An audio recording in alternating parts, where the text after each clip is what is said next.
At long last, we are reviewing the Indian motorcycle, starting with this Indian Springfield Dark Horse in white. We had promised many months ago that we'd be reviewing the Indians, and that was the case. We'd arranged it directly with Indian, but they've kind of gone cold on us. So we've come to Northampton, and we've been lent this bike very kindly by Motorcycle World of Northampton. They sell Indians and lots of other makes of motorcycles, Moto Guzzi's, Suzuki's, Yamaha. So nice dealership. They just moved premises. So we're starting out with this beautiful looking Indian Springfield Dark Horse.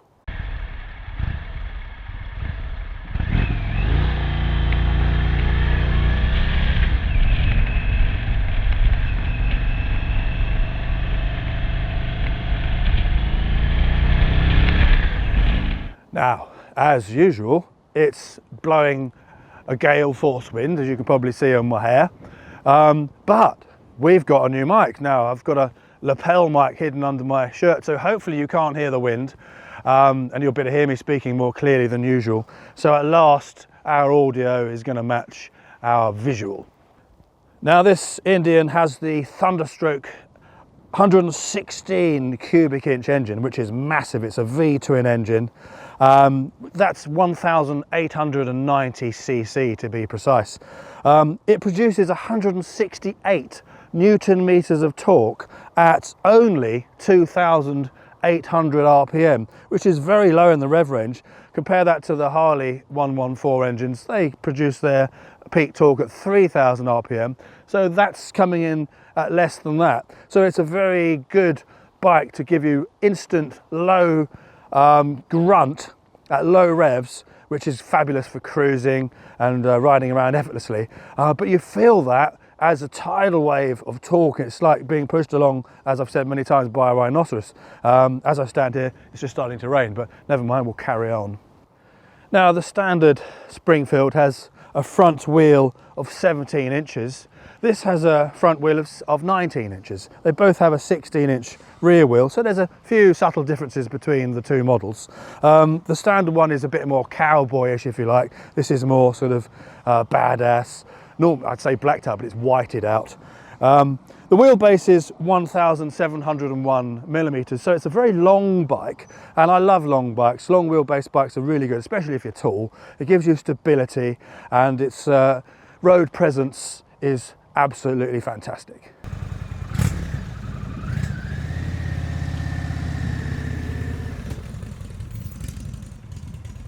The standard Springfield has a seat height of 660 millimeters. The Dark Horse is 650 mils, a little bit lower. So if I sit on it, you can see how high the seat is. My knees are firmly bent, but you might be thinking that will be good for short people. Yes, in terms of getting your feet on the ground, but no in terms of length, because this is actually a very long bike. And it's very roomy indeed. It's almost a reach to sort of get the handlebars, especially when you're turning at slower speeds.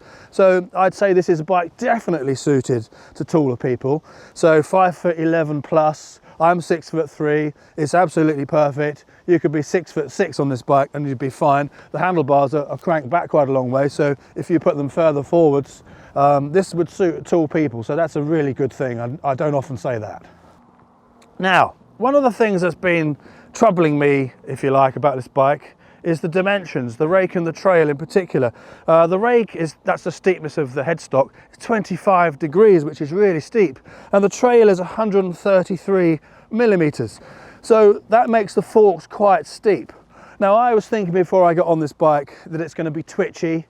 I definitely could imagine it would be good at turning because of the steepness of the rake. But riding it straight away, it's a very stable motorcycle. It's very good in the bends as well, and the handling is superb. So I'm trying to make it sort of be twitchy, but it's not twitchy. So actually it's a very nice handling motorcycle. It's stable at speed, it's stable on the motorway, yet in the windy stuff in the country, it's perfectly all right. So this is really a very nicely designed motorcycle.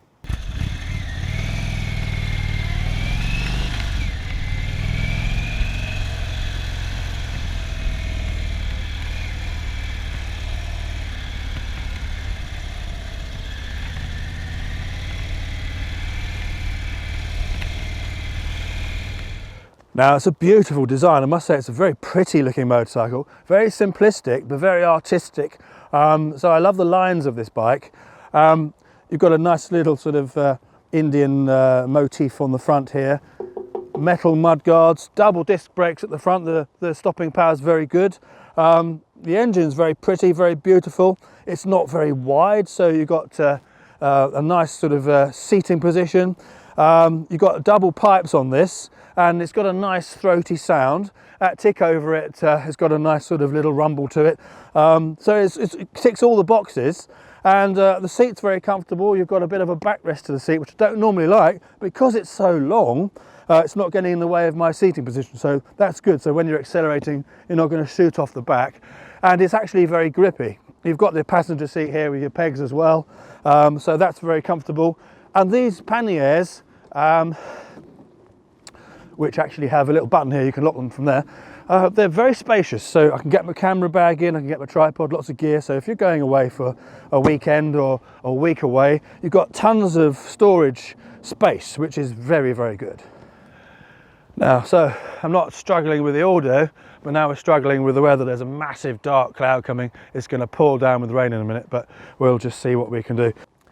The weight of this model is 355 kilograms. That's wet with fuel and oil. The standard model is 376, so a bit heavier than this.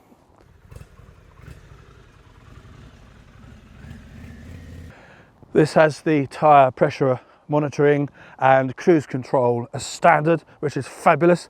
The mirrors are very good. I can see 2/3 of the road behind me, not all of it.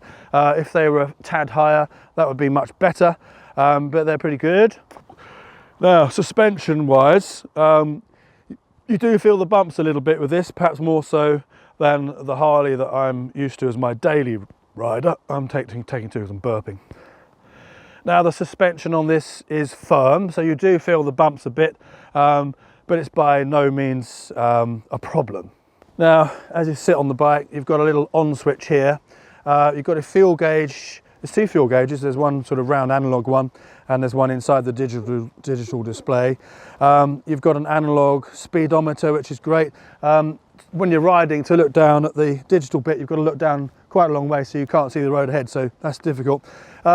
It's got 3 modes, standard mode, sport, and a sort of a dumbed down one. But the mode button is on the handlebars here on the right, which is a bit tricky. It would be better on the left, and it's a little tricky to scroll through and select them on the move, so that could be simplified. Now, I've moved under the trees here because it's pouring rain. Now, this bike is priced at £22,399, and the standard Springfield is £22,499, which puts it smack bang in the same ballpark as the Harley-Davidson Road Kings and the Street Glide Special. We just reviewed the Street Glide Special, so make sure you see that review. So the question then becomes, well, which one would you go for out of the 2 or 3? I could honestly say this is the better bike. It's much more roomy than the Harley-Davidsons. So for a tall guy, this is no question the better bike to go for. It handles beautifully, it corners very nicely, it's stable at speed, it's got a lovely character, so the engine sounds really amazing, and at low revs it pops and burbles and it sounds cool. And you've got double disc brakes, it's very stylish but minimalistic. The panniers are very spacious, you can get tons of things in there. If you change the exhaust pipes, it's going to roar like a lion. It's a fabulous bike, and obviously there's lots of accessories for these things. You can change the handlebars and change all sorts of things.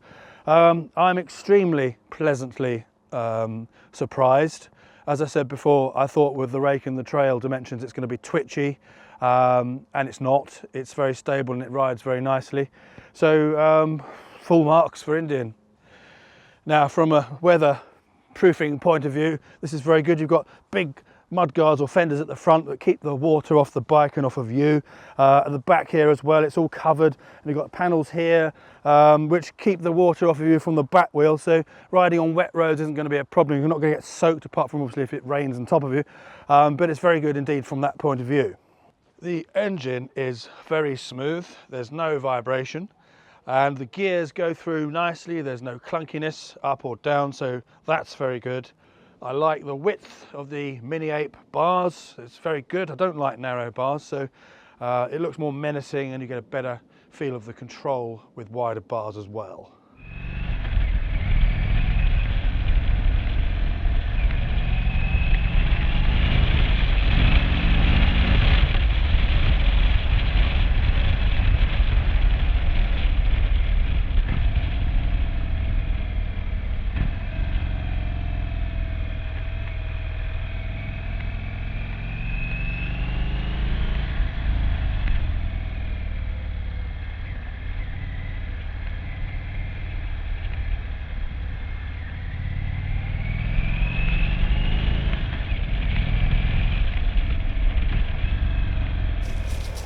What does it sound like? We need to know. Let's find out.